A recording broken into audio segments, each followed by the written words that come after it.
Yang dulu masa Sri Najib, bila harga gula naik, kurangkan gula. Sama aja.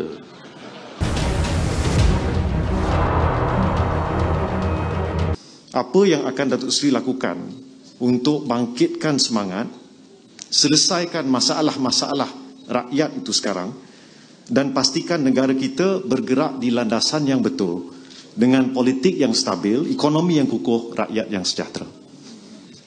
Terima kasih. Dia pertamanya kena kurang leteran tentang macam disebut tadi, kalau susah ikat perut. Itu yang baru ni. Yang dulu masa Sri Najib, bila harga gula naik, kurangkan gula. Sama aja.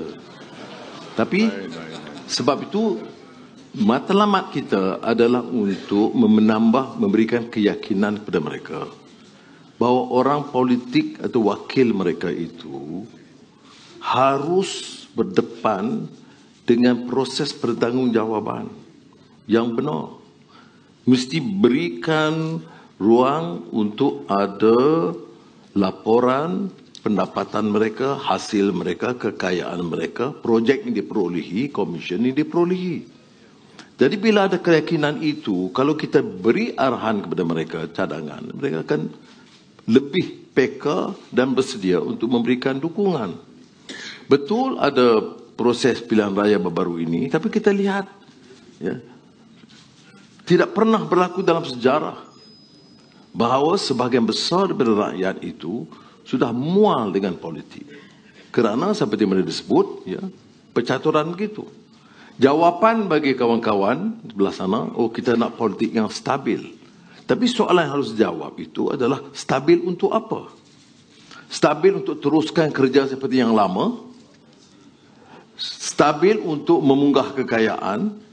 Stabil untuk menyebabkan kerugian yang begitu bertambah-tambah seperti yang kita lihat? Yang bailout berapa banyak sekarang ini? Satu persatu. Ya.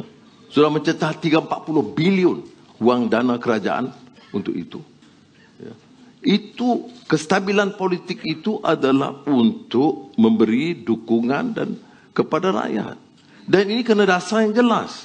Apakah benar dengan percobaan kita setelah 60 tahun ini, penyelesaian masalah kemiskinan itu benar-benar berkesan?